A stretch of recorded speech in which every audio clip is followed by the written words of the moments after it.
Welcome to the Happy Wealthy Show. My name is Neo Phalora. Just call me Neo. How do you create a wealthy lifestyle? Well, it's much more than money. So let's redefine wealth as a matrix of impact, fulfillment, worthiness, success, relationships, and revenue. We'll explore the definable and digestible steps to get you there, and how we can live the highest quality of life along the way. I know that we can be happy and wealthy, and I'm here to show you how.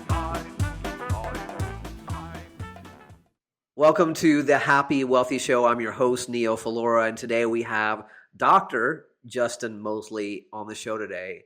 Dr. Mosley and I had a crossing a paths many years ago through somebody else's mastermind, and somehow we just keep re-enrolling each other into our lives. He's a spiritual brother. He's probably what I would consider one of my best friends. I'm happy to have him on the show today.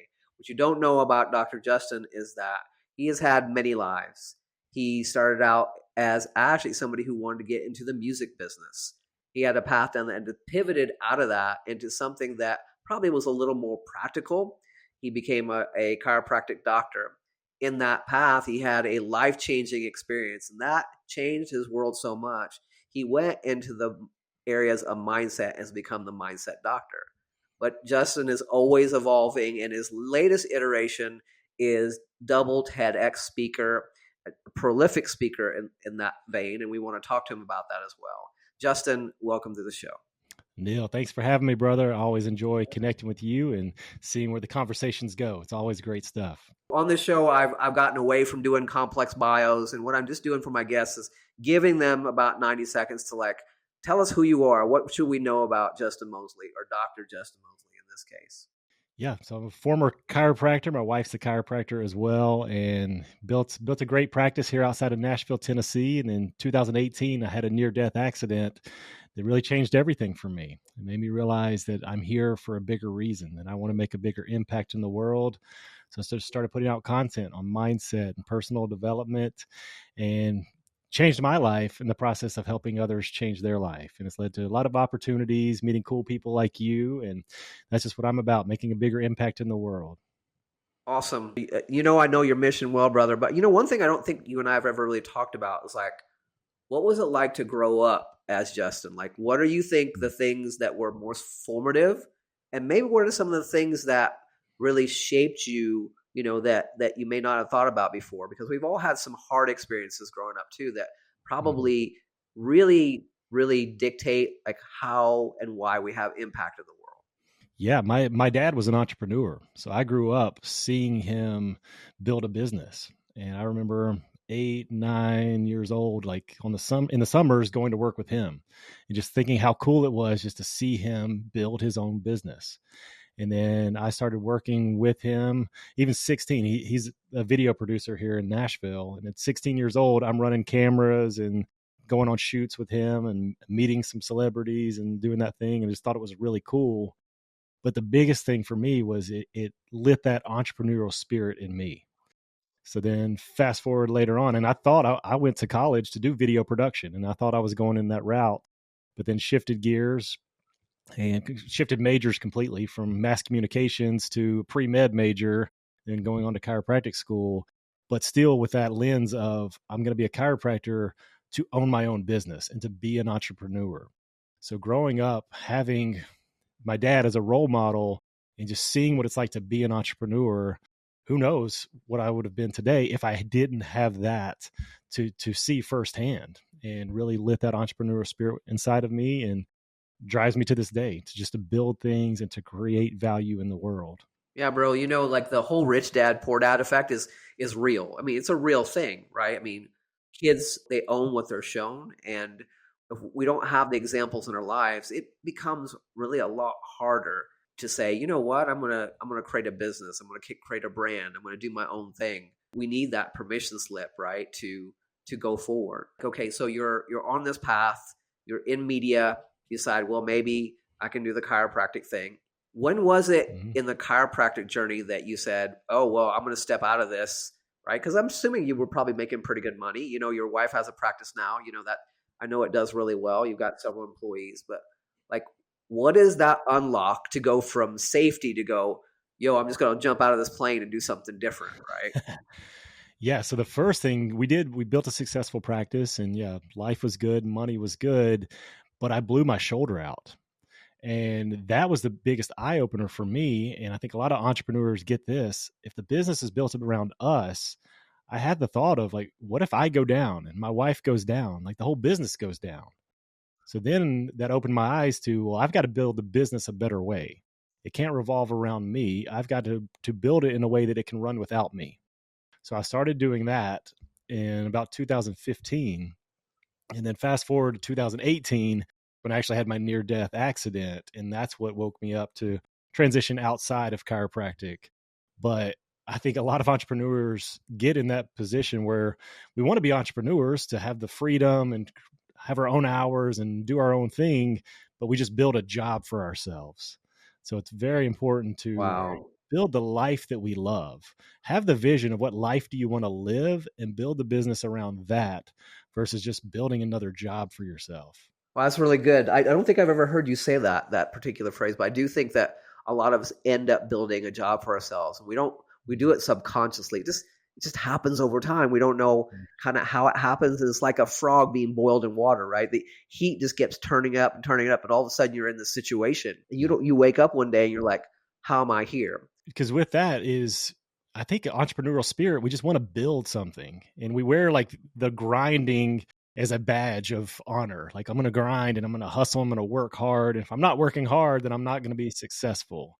And so even when I switched from, okay, I built the job, okay, now I'm going to actually build a business that can run without me. And then I come out and I start putting out content, and I wasn't trying to start another business doing that, but people leaned in and they wanted more. So I started launching mastermind retreats and doing coaching. But as I started to surround myself with other coaches, I realized a lot of them are just building a job for themselves. They're on back-to-back calls all day, and they start to build this business that they don't even want. So I was like, well, I don't want to just jump into another business like that. I want to do it differently. So I think that's an eye opener I want for people right now. If you're an entrepreneur and you're building something, step back and say, what does my ideal life look like, and how do I want to build it, and then how can I build my life around that to create where it doesn't feel like work, where it feels like I can actually serve people. Because I think that's the hardest part, and I don't know if you've ever been there, is we do something we love to do, but when it becomes work, we start to resent it. And I think that's where the burnout sets in, because we lose the passion and the joy for it because it became work versus something we really love to do.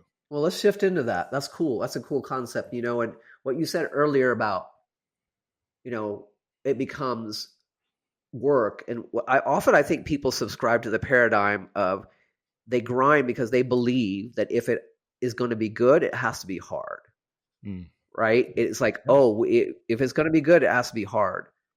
Yeah. How do we make the switch from like thinking, hey, this is something I'm doing every day, to switching back into joy? Because let's just be honest, everybody, you know this, you've been an entrepreneur now for a while. Everybody celebrates, yo, Justin's going to be a speaker now, and they're all cheering for you. And then when you get that big gig, they're all cheering for you. But what about that dirty middle, dude? Like that place where you're doing the reps, it's boring, it's lonely. How do we survive that? Right. And a perfect example too is because I shifted gears. Being a chiropractor, I come over here, I start hosting retreats and start putting out content and building a personal brand. And at first, people were cheering me on, like, "Oh, that's awesome, that stuff you're doing." And then I start hearing behind the scenes, like even some people that were my best friends, I traveled, did vacation with them, talking trash about me behind my back. Like, oh, he just sits around and reads books all day and talks about mindset. And they don't see what really goes into building a personal brand and building a business. But it's like, no, they were like rooting me on until they realized, oh no, he's actually having success over here. And then it's like they want to bring you down. So that's a hard part too. And I think back to the culture of work and the grind and the hustle, it's hard to shift the mindset because, like, going back to, like you said, like rich dad poor dad concept of whatever we're shown, that's what's known to us. So if we're looking to be an entrepreneur, we look at the people like Gary Vee, which I love his stuff, putting out content and document, don't create. It's how I built my personal brand. But he also has that mentality. I watched a video of his today, and he's talking about you need to DM people like other influencers and get on their channels. And he's like, and I don't mean DM 5 people. I'm talking about 5,000. And you can do 100 a day for months and years to come. And it's like, okay, you can get very overwhelmed doing that. Or Alex Hermosi, which I love his content and some of his ideas, but the man's a workhorse. He'll work 18 hours a day and he loves to do that. But that's not the life I want to live. And dude, let's just call a spade a spade. You know, most people, most businesses are 1 to 5 people max. Mm-hmm. Most Yep. of them, the vast majority of them. Most of them aren't Gary Vee, which I personally know that he's got 130 plus people on his team. You know, Alex Hermosi has the same. They're spending probably 80 to $150,000 a month on social media. That's Yep. a completely different come from when you're a solopreneur or around there. But I know that you believe this, and this is one thing I was thinking when I was thinking about our conversation today that I wanted to open up. It's like, well, how do we create more of that attraction, right? Because Mm-hmm. I know that you've really invested in it. It's something that has worked for me. When we find the frequency that we feel frequently, we can find that vibration. We don't have to do 8 million things to create the life that we want. But Yeah. people are listening to this. I'm sure there are a lot of hustle mentality people listening to this. Like, how do you switch into that? Yeah. Because don't mistake it. You do have to put in the work. So a lot of people, like you go back to the movie The Secret, it mistakenly let people think you could just sit at home and think about a car and it's just going to show up in your driveway. That's not how the law of attraction works. But it can inspire ideas, connections, people you need to reach out to. So for me, I subscribe more to the philosophy of Tim Ferriss, who wrote the 4 Hour Work Week. And somebody asked him, like, hey, can I come just like document your life? Like just follow you around with the camera. What would your day look like? He said, it would be really boring. Because sometimes I sit around for days, maybe even weeks, just kind of meditating on what's the next big idea. What's the next big domino that if I knock over that domino, it will start and take out all the other dominoes. Versus us in the go mentality, sometimes it's just like, let's go do 100 things and see what works. He's like, no, how can I do one thing that would make the 100 things work? So that's kind of my philosophy. And I like to tell people to implement strategic thinking time into your day. Because most of the time, and you and I can geek out over brainwaves and all the mindset of it, but we're in high beta brainwaves all day. Go, go, go, get stuff done, make it happen. That's not where creative ideas come from. So we've got to give ourselves the time and the space to step back. You don't solve the problems while you're in the problem trying to just make it happen. When you can meditate and get your brainwaves out of the high beta back down into the alpha, and even if the theta, if you're good at meditating, that's where creative ideas come from. That's where the inspiration, instead of going out and have to do 20 things today, maybe you get inspired to just, hey, I need to call up Neil today. And that one conversation with Neil leads to this opportunity over here. So by doing that one thing, I can create more opportunities than just trying to go out and do 20 things. So that's kind of my philosophy. And it goes back to who you become, because it's all about success doesn't come to you. It comes from you. It comes from who you're being, not necessarily what you're doing. And I know you and I are aligned with that a lot. It's like focusing on who you are, the vibration you're putting out. Back to that cliche of your vibe attracts your tribe. And it's so true. The vibe that you put out, you will attract the right people around you. But then sometimes people put on the blinders because you get so caught up on, I just need to do X, Y, and Z versus, no, I need to have a 30,000 foot view of this and actually step back, meditate on it, pray about it, think about it from a different lens. And you'll start to see different opportunities. You'll open up your reticular activating system to see things all around you that you never saw before. So that's kind of my philosophy, is stepping back and slowing down. I slow down to speed up instead of just try to go make it happen. Nope, slow down. Let the right ideas come to you. The people that you should reach out to, you'll get those thought flashes like, hey, I haven't talked to this person in a while. Let me send them a DM. Let me text them. Let me call them. That thought flash came to you for a reason. Act on it, and you never know where that can lead you. Yeah, you said a lot of good things in there, a lot of good things, but I think this idea of being creative, like, regardless of your spiritual belief, I was just talking to my partner about this recently, is that we are created, so we are creators, right? We're born into creation, right? And as such, we downplay because we're always in the milieu of getting stuff done. Just get stuff done, get stuff done. We forgot that our ancestors actually came up with pyramids and E equals MC squared, and the knowledge that there are actually centers of intelligence in the body, all of these things that are being proven by science without a damn phone and without the internet. And so what Dr. Mosley is talking about here is that it really is, if you want to, what I call this creative disruption. If you want to disrupt your life and find the next big domino, as he says, then you got to take time to really go in.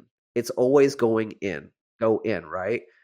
Now, I think this is really interesting about you is that you have your particular faith, and you do Joe Dispenza and Carolyn Myss, and you're open to frequency work and sound work. Like, I know this can be a little bit of a touchy subject, in terms of faith, but Yep. how do you, from the things that you learned, how do you reconcile all that for people who might be saying, I know I need a better spiritual relationship to Yep. be more successful. But how do you bring all those multiple things together? Yeah, it's funny. This is how aligned we are, because this is the direction I was thinking of going while you were thinking that too. Is dispel the myth that Christians can't be into this, because I'm not a creator, he's the creator. So I get this a lot as a Christian. Like, people come to me and they have trouble saying, I'm not a creator. So then let me challenge the belief. If you believe that you are created in the likeness and image of God and he is the creator, then by default, if you're created in his image, then you are a creator. And I like to put it in the context of he's the big C and we're the little c, but we're still a creator. So that's how I look at it as far as that side. But then also, because, yeah, we've studied a lot of stuff and it can get really woo woo and out there. But the cool thing is now the science is catching up to it. Well, it used to be just out there, just theory. Now the science is actually proving it.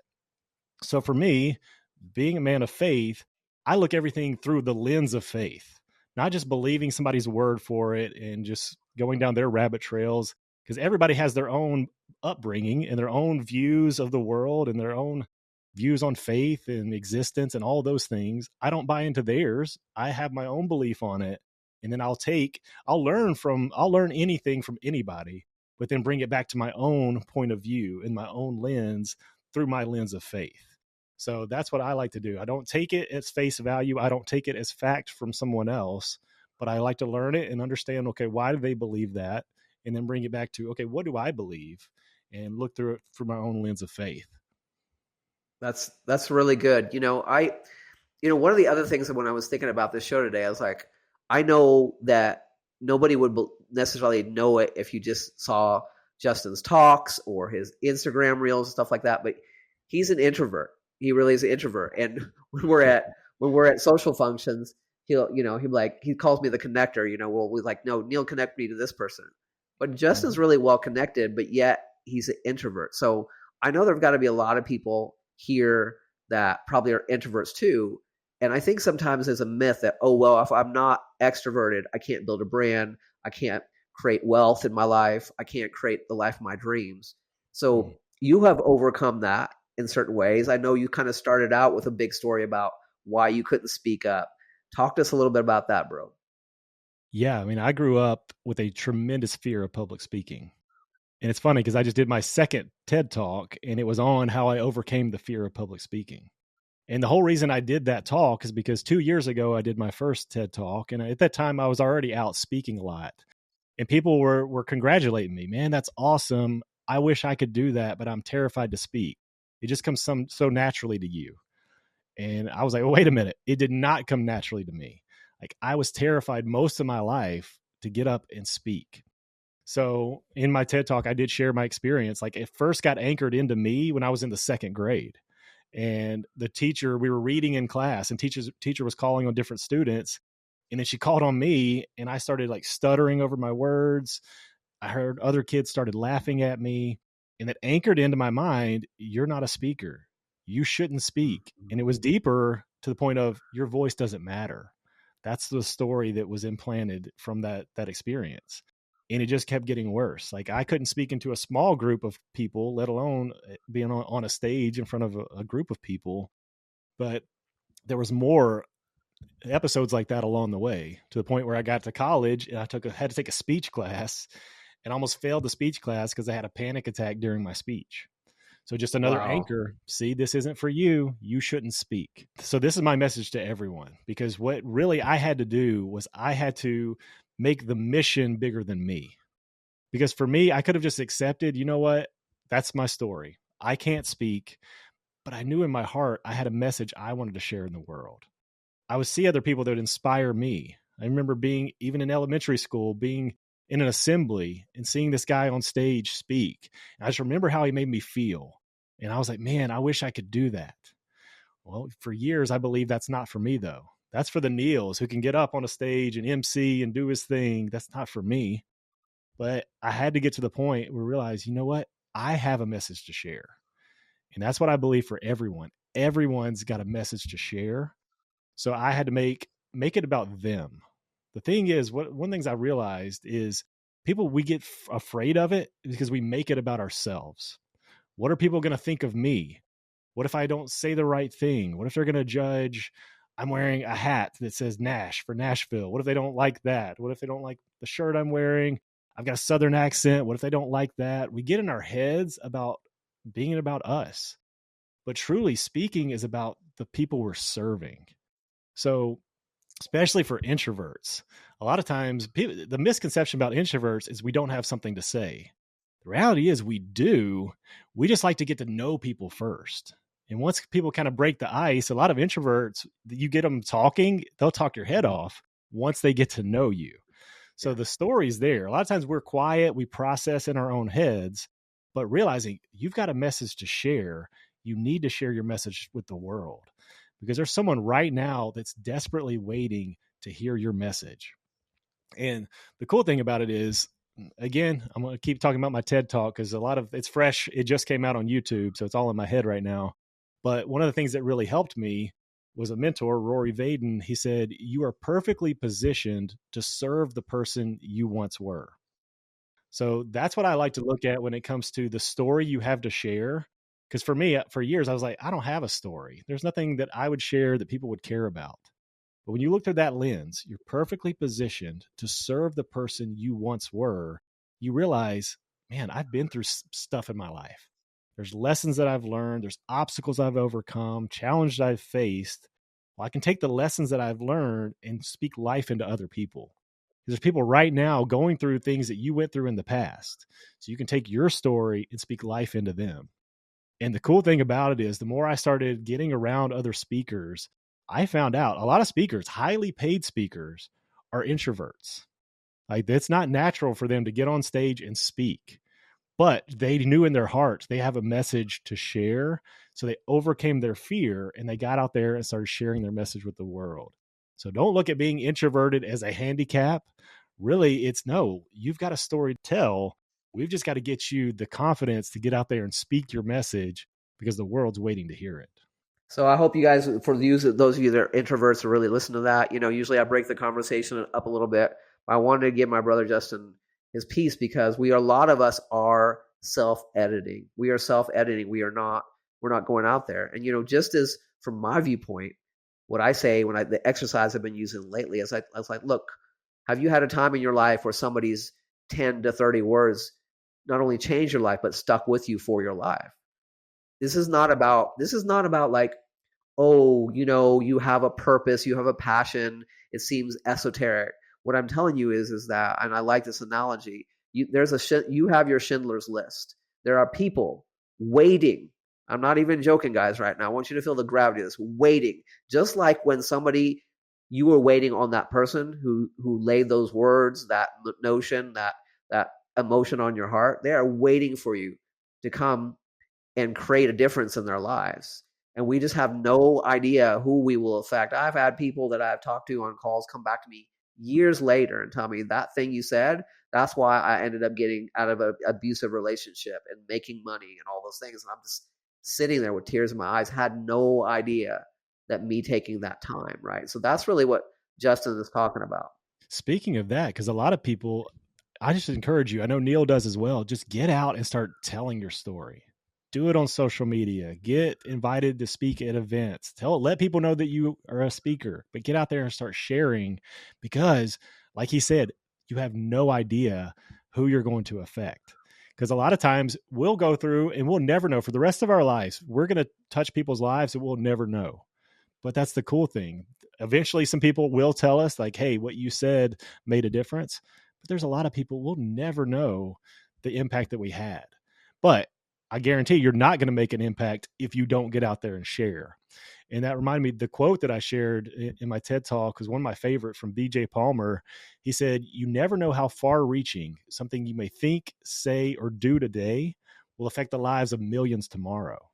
So that's exactly what you were just talking about. Like what you're thinking, saying, or doing today affects lives of millions tomorrow, but you can't keep it inside of you. You've got to share your message with the world because people need to hear it. And you've probably heard me say some version of this, but I don't know if I've mentioned it on the podcast yet. But the thing that just sort of really just pisses me off about this adult construct that we've come up with is that kids have no problem with this. When you were a kid, when I was a kid, if we did something that we were proud of, we shoved it in people's faces. We put it on the refrigerator. We told everybody about it. But for some reason, part of, just like Fight Club, there's an adult club. And like there's one, I say there's really only one rule in adult club. The rule is if you do something great, don't make somebody else feel bad.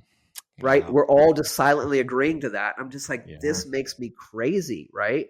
And the other thing that I think clamps down on our ability to speak our message, and if you hope you heard Dr. Mosley say, tell your story, just go out and tell your story. It's like we are always told to be quiet. As babies, be quiet. As children, be quiet. As teenagers, be quiet. You go into the workplace. What do you got to do? You be quiet. And suddenly you've got this program like, I shouldn't say it. I shouldn't say what I need to say. I shouldn't speak up. And I know that's one of the regrets of the dying is like not speaking up. And life's too short. And I do have the unique experience because I did have a near-death accident. And one of the things I learned from that, so I was whitewater rafting, just a freak accident, raft tipped over. I got trapped underneath the rapid itself and it pushed me underwater and got wedged between two rocks. Underwater, lost consciousness, everything went black, and then everything went bright white. And it was the most peaceful, serene feeling I'd ever felt. And then I heard a voice that said, wake up. And thankfully I did because I came back to consciousness. I pushed, I was wedged between two rocks underwater and I pushed and I didn't budge. Like I was stuck and I kept pushing and pushing. And we hear the stories of like a mom with a kid trapped under a car. She gets this superhuman strength to lift the car up.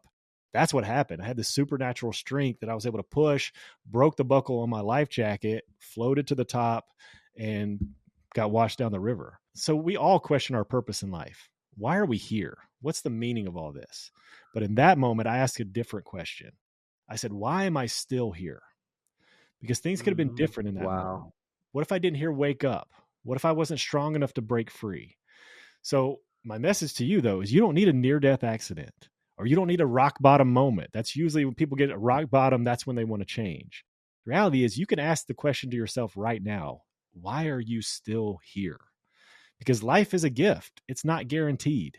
You didn't have to wake up today, but you did. So why are you still here? Why were you given another day? When you figure that out, you live with more purpose. And it doesn't have to be that Mother Teresa sized vision. I've got to change the world and solve world hunger. No, it could be as little as being present with my kids today, putting a smile on a coworker's face today. Whatever it is, just live today to its fullest. Because another question I got from my near-death accident was my life kind of flashed before my eyes. And I said, if it all would have ended in that moment, is this the legacy I want to leave? And the answer was no. And I don't want to get to the end of my life and realize, man, I could have done more. I could have helped more people, or I could have made a bigger impact. So that still drives me to this day. Every day is a gift, and I just want to make an impact in people's lives. So that's what drives me. And you can use that yourself. Why are you still here?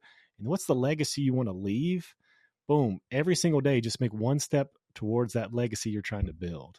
And if you got nothing out of this podcast, I'd say it's that moment. You know, and Justin and I have always had like these weird synchronicities. I was looking up here on one of my Post-it notes. Maybe I got that last question from you. I don't know where it came from, but it's like, what am I doing? Why am I doing it? And why am I still here? I just think too many people are trying to create their purpose by climbing some mountain, going to some guru, opening some mysterious chest that's buried, underneath the ground. You don't Yeah. need to do all that. If you just ask what Dr. Mosley asked here and just said, you know what, why am I still here? You're going to have the motivation to keep just going from one lily pad to the next. So, um, as we bring this to a close, I would be remiss in not asking you about your TED Talk. Right? It's an amazing TED Talk. It's got a lot of reviews. I know a lot of people have been sharing it. I want more people to see it as well. Why should we watch this TED Talk, brother? Yeah. So whether you have the fear of speaking or not, there's something in it for everyone. So I did share how I overcame my fear of public speaking because I truly believe everyone's got a message to share. So I hope it inspires people to share their message with the world. And I just got so much confirmation. Even there was people live as I was doing the TED Talk, and I had a line of people come up to me afterwards saying, I needed to hear this.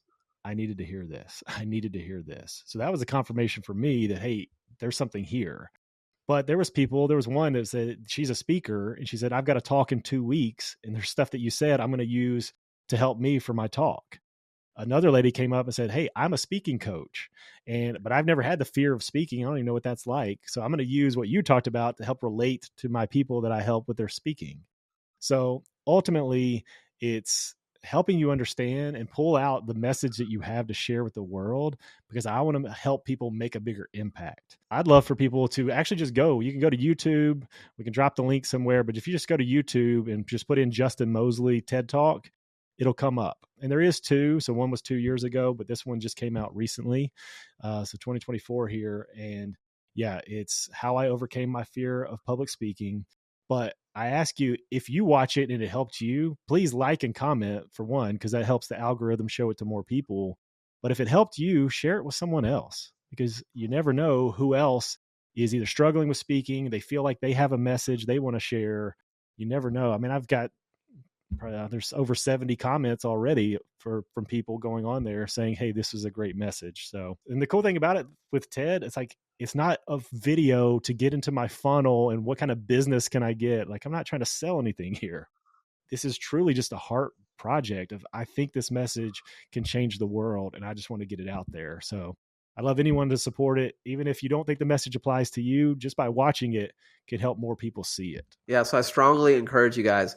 If you haven't, we'll link that here in the show notes. Take a look, take a listen to the TED Talk. I've listened to it myself, and I know this guy really well. And I'll tell you, when I left it, I'm like, wow, I feel shifted. I feel different. I have something on my heart, something on my mind. I feel inspired to do the next thing, right? And I think that's all we're all looking for, is to just have that energy. We don't need all the answers, but can we get an energy to like get to the next lily pad? So, well, brother, I want people to learn more about you. Before we do that, I always ask a couple off the cuff questions. So, Right.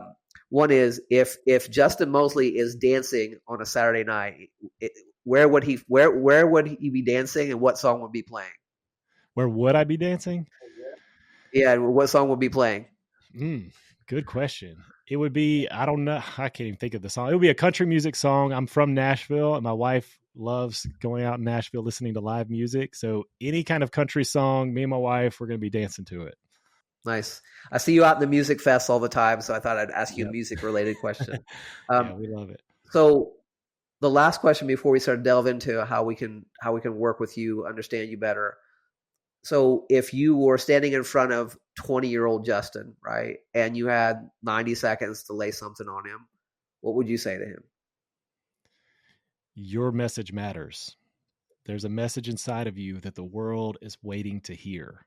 Stop hiding your voice. Find your message. Create your signature message, because the best way to take somebody from a complete stranger to a raving fan is a dialed in signature message. So work on your message. It's a skill. It's a skill that you can develop.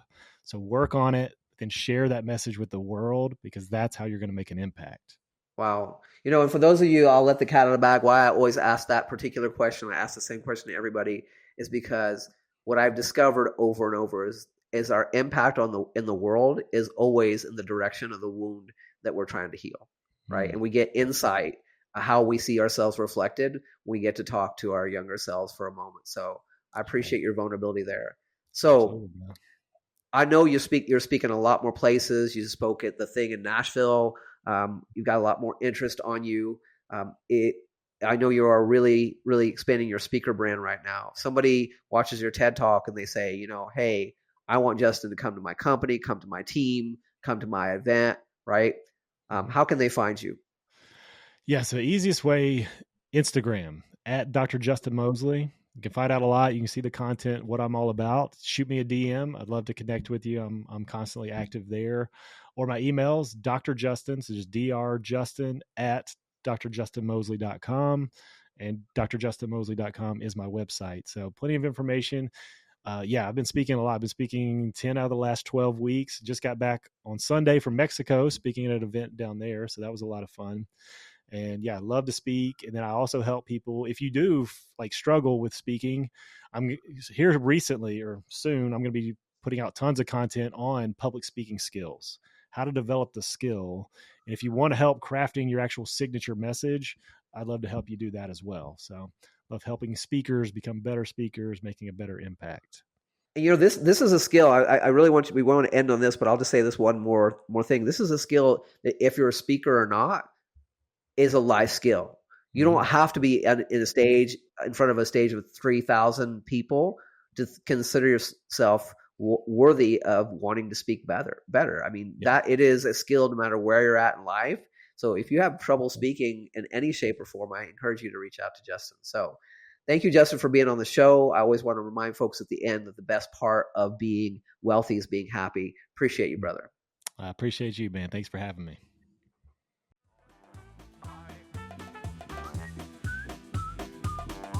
Thank you for listening to the Happy Wealthy Show.